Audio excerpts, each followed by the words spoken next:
আসসালামু আলাইকুম প্রিয় শিক্ষার্থী, আশা করি তোমরা সবাই ভালো আছো। আজকে তোমাদের সাথে কথা বলবো সূরা আল ফালাক নিয়ে। ষষ্ঠ শ্রেণীর অধ্যায় ৩ থেকে সূরা আল ফালাক। আসো আমরা সূরা আল ফালাকের পরিচয়টা আগে জেনে নিই। এখানে আছে কি পরিচয়। সূরা আল ফালাক পবিত্র কুরআন মাজিদের ১১৩ নম্বর সূরা। এই সূরার আয়াত সংখ্যা হচ্ছে ৫টি, আর সূরাটি মদিনায় অবতীর্ণ হয়েছে, তাই এই সূরার নাম হচ্ছে কি যে মাদানী সূরা। এই সূরায় ব্যবহৃত আল ফালাক শব্দ থেকে সূরাটির নামকরণ করা হয়েছে, অর্থাৎ এই সূরার ভেতরে ফালাক শব্দটি আছে, তাই এর নামটাও সূরা আল ফালাক। ঠিক আছে। সূরা আল ফালাক এবং সূরা নাস এই দুটার মাঝে একটা সম্পর্ক আছে। আমরা কিন্তু আগের ক্লাসে সূরা আন নাসটা পড়েছিলাম। ঠিক আছে। এই সূরা দুটি একসঙ্গে অবতীর্ণ হয়েছে, তার মানে এই দুইটা সূরা একসাথে অবতীর্ণ হয়েছে। হাদিস শরীফে বর্ণিত হয়েছে যে লাবিদ ইবনে আসিম নামক এক ইহুদি তার কন্যার মাধ্যমে মহানবী হযরত মুহাম্মদ সাল্লাল্লাহু আলাইহি সাল্লামকে জাদু করেছিল। ঠিক আছে। তার গোপনে মহানবী সাল্লাল্লাহু আলাইহি সাল্লাম একটি চুল সংগ্রহ করে তার 11টি গিরা দিয়ে জাদু করে, অর্থাৎ মহানবী হযরত সাল্লাল্লাহু আলাইহি সাল্লামকে জাদু করেছিল। মহানবী হযরত সাল্লাল্লাহু আলাইহি সাল্লাম জাদুর প্রভাবে অসুস্থ হয়ে পড়েন এবং খুবই কষ্ট পান। তখন আল্লাহ তাআলা সূরা দুটি একসঙ্গে অবতীর্ণ করেন। মহানবী হযরত সাল্লাল্লাহু আলাইহি সাল্লামকে নির্দেশ দেওয়া হয় যে তিনি যেন এই সূরা দুটির মাধ্যমে আল্লাহর কাছে জাদু থেকে আশ্রয় প্রার্থনা করেন। মানে সূরা দুটিতে মোট 11টি আয়াত আছে। একটি আয়াত পাঠ করা ফলে একটা করে গিরাতে ফুঁক দিত এবং জাদুর প্রভাব নষ্ট হয়ে যেত। ঠিক আছে। তো মহানবী সাল্লাল্লাহু আলাইহি ওয়াসাল্লামের এই জাদু ক্রিয়া থেকে মুক্তি লাভ করেন এবং পূর্ণ সুস্থ হয়ে যান এই দুটি সূরা পাঠ করার মাধ্যমে।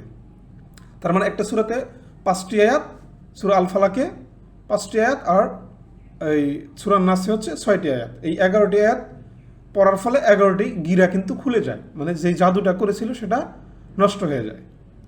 ঠিক আছে। সো এর কারণে সেই হাদিসে এসেছে যে এই সূরা দুটি পড়ে ফুঁক দিলে জাদু ক্রিয়া নষ্ট হয়ে যায়। অর্থাৎ যদি কোনো মানুষের ধোঁকা বা শয়তানের ধোঁকা বা কোনো জাদু মন্ত্র কেউ করে থাকে, তাহলে তোমরা এটা কিন্তু করতে পারো যে এই দুইটা সূরা পড়ে নিজেই নিজে মানে সেই রুগীকে তোমরা ফু দিতে পারো বা নিজেই নিজেকে ফু দিতে পারো, তাহলেই সেই জাদু ক্রিয়া কিন্তু নষ্ট হয়ে যেতে পারে। ঠিক আছে।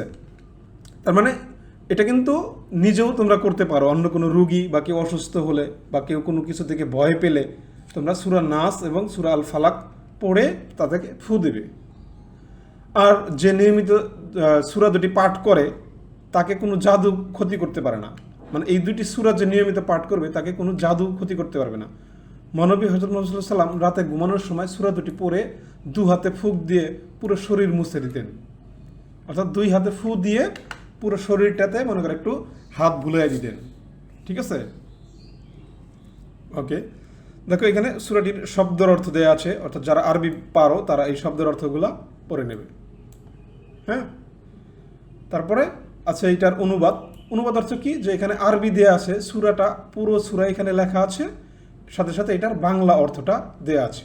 যেমন এখানে আছে কি বিসমিল্লাহির রহমানির রহিম, পরম করুণাময় অসীম দয়ালু আল্লাহর নামে শুরু করছি, তাই না? এখানে আছে কি কুল আউযু বিরাব্বিল ফালাক, কুল আউযু বিরাব্বিল ফালাক, বলুন আমি আশ্রয় চাই প্রভাতের পালনকর্তার। অনেকেই হয়তো আরবি পড়তে পারো না। ঠিক আছে, তোমরা কিন্তু সেই বাংলা থেকেও কিন্তু এই সূরাটা পড়তে পারো। আমি তোমাদের জন্য এখানে বাংলায় সূরাটা লিখে দিয়েছি, সাথে অর্থও দেওয়া আছে। সো আমরা ওখান থেকে অর্থটা পড়ি। ঠিক আছে, তাহলে আমরা বাংলা থেকে পড়লে বুঝতে পারবো খুব সহজেই। আচ্ছা দেখো এখানে যে সূরা আল ফালাক এর বাংলা উচ্চারণ এবং অনুবাদ, তাই না? প্রথমে হচ্ছে কি যে কুল আউযু বিরাব্বিল ফালাক, মানে বলুন আমি আশ্রয় গ্রহণ করেছি প্রভাতের পালনকর্তার। মিন শাররি মা খলাক, তিনি যা সৃষ্টি করেছেন তার অনিষ্ট থেকে। অমিন শাররি গসিকিন ইজা অকাব, মানে অন্ধকার রাত্রির অনিষ্ট থেকে যখন তা সমাগত হয়। অমিন শাররি নাফাসাতি ফিল উকদ, মানে গ্রন্থিতে ফুৎকার দিয়ে জাদুকারিনীদের অনিষ্ট থেকে, মানে জাদুকারদের কাছ থেকে অনিষ্ট থেকে আমি রক্ষা চাই আর কি, এরকম। অমিন শাররি হাসিদিন ইজা হাসাদ, এবং হিংসুকের অনিষ্ট থেকে, যে হিংসা করে, মানে হিংসুক। তারপরে মানে হিংসুক বলতে কিন্তু মানুষকে বোঝানো হয়েছে, অর্থাৎ এখানে কিন্তু সেই জাদুকর মানে জাদুকরের জাদু থেকে এবং হিংসুক ব্যক্তির হিংসা থেকে আমরা জানি রক্ষা পাই। এর জন্য কিন্তু এই সূরাটা আমরা পাঠ করতে পারি। ঠিক আছে? সো তোমরা এই যারা সূরাটা এখনো মুখস্থ করো নাই তারা অবশ্যই মুখস্থ করে নেবে। তার মানে সূরাটা মুখস্থ করতে হবে এইভাবে, কুল আউযু বিরাব্বিল ফালাক মিন শাররি মা খলাক ওয়া মিন শাররি গাসিকিন ইযা ওয়াকাব ওয়া মিন শাররি নাফাসাতি ফিল উকাদ ওয়া মিন শাররি হাসিদিন ইযা হাসাদ। ঠিক আছে? এভাবে তোমরা সূরাটা মুখস্থ করে নেবে এবং নামাজের সময় সূরাটা ব্যবহার করবে এবং অন্যান্য সময় তোমরা এই সূরাটা পড়বে। আচ্ছা, এই অর্থটা জাস্ট এখানেই ভিন্নভাবে দেওয়া আছে, নো প্রবলেম। এরপরে এই সূরাটার ব্যাখ্যা, এই সূরাটা অ্যাকচুয়ালি কী বলছে, ব্যাখ্যাটা হচ্ছে এরকম যে সূরা আল ফালাক এবং সূরা নাস সূরাদের উপকারিতা এবং কল্যাণ অপরিসীম। আমরা কিন্তু মোটামুটি বুঝতে পারছি এর উপকারিতাটা কী, তারপরে আর একটু ব্যাখ্যা এখানে দেওয়া আছে। যে বলছে যে এই দুইটার উপকারিতা হচ্ছে অপরিসীম। এই সূরা দুটিতে কীভাবে বিভিন্ন ক্ষতিকর জিনিস থেকে আল্লাহর কাছে আশ্রয় চাইতে হবে তাই শেখানো হয়েছে, তাই না? আল্লাহর কাছ থেকে কীভাবে সেই জিন বা মানুষের হিংসা বিদ্বেষ বা জাদু থেকে কীভাবে মুক্তি পাবো সেখান থেকে সেই শিক্ষাটাই কিন্তু আমাদের এখানে দেয়া আছে। সূরা আল ফালাকে শেখানো হয়েছে বিভিন্ন মাখলুকের অনিষ্ট থেকে বাঁচার উপায়।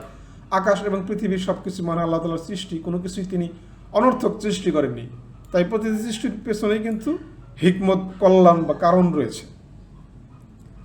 আল্লাহ তাআলা তার বান্দাদেরকে পরীক্ষা করার জন্য বিভিন্ন সময় বিভিন্ন ক্ষতিকর জিনিস সৃষ্টি করেছেন, যেন বান্দা সেসবের ক্ষতির ভয়ে পৃথিবীর সব কিছু থেকে মুখাপেক্ষী হয়ে আল্লাহর কাছে আশ্রয় প্রার্থনা করে। মানে এই যে ক্ষতিকর জিনিসগুলো যে তৈরি করছে এর কারণ কি, এইগুলো থেকে আমরা ভয় পেয়ে জানি আল্লাহ তাআলার কাছে আমরা আশ্রয় প্রার্থনা করি।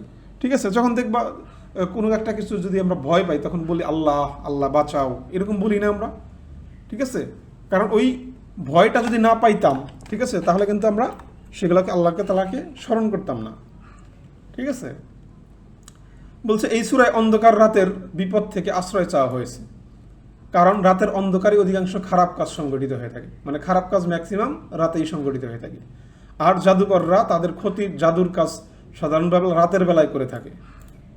সূরার 4 নং আয়াতে নারী জাদুকরদের কথা বললেও এখানে নারী ও পুরুষ উভয়ের কথা বলা হয়েছে। ঠিক আছে? কারণ জাদুকর পুরুষ হতে পারে আবার মহিলাও হতে পারে, অর্থাৎ জাদুকর পুরুষও থাকতে পারে মহিলাও হতে পারে। তাদের দুইজনকে মানে উভয়ের কাছ থেকেই অনিষ্ট থেকে আমাদেরকে পানাহ চাওয়ার জন্য এই সূরাটা নাজিল করা হয়েছে। এছাড়াও সূরার শেষ আয়াতে কিন্তু হিংসুকের হিংসা থেকে আশ্রয় চাওয়া হয়েছে, তাই না? শেষের আয়াতটা হিংসুকের হিংসা থেকে বাঁচার জন্য আয়াতটা করা হয়েছে। তো সূরা আল ফালাক এবং সূরা আন-নাস পাঠ করে শরীরে ফুঁক দিলে আল্লাহ তাআলা সব ধরনের অনিষ্ট থেকে মানুষ আশ্রয় প্রদান করেন। মানে সূরাটা পড়ে যদি ফু দেওয়া হয় তখন এটা অনেক উপকৃত হবে। ঠিক আছে? মানুষের অনিষ্ট থেকে, জাদুঘরের মানে জাদু থেকে এবং জিনের আসর থেকে ইনশাল্লাহ আমাদেরকে এটা জানি পাঠ করার তৌফিক দান করে। সবাই সূরাটা মুখস্থ করে নেবে। তো এখানে অ্যাকচুয়ালি কী শিক্ষা ছিল এই সূরাটিতে সেটা একটু আলোচনা করছি। এখানে বলছে যে পৃথিবীতে ভালো মন্দ, ক্ষতিকর, উপকারী সব কিছু মানে আল্লাহ তাআলার, মানে সব কিছুর সৃষ্টিকর্তা কিন্তু মহান আল্লাহ তাআলারই, তাই না? সবই তার অধীন, তাই এসবের ক্ষতি থেকে বাঁচার জন্য এবং এগুলোর উপকার লাভ করার জন্য আল্লাহর কাছেই সাহায্য চেতে হবে। তার মানে পৃথিবীতে যা কিছু সৃষ্টি করা হয়েছে মানুষের কিন্তু মানে মঙ্গলের জন্যই। এখন বেসিকলি অনেক সময় মনে হইতে পারে যে এটা তো কেন সৃষ্টি করা হয়েছে আর কি, এটার আবার উপকারিতা কি? ঠিক আছে? কিন্তু মানে প্রকৃতপক্ষে উপকার আছে। ঠিক আছে?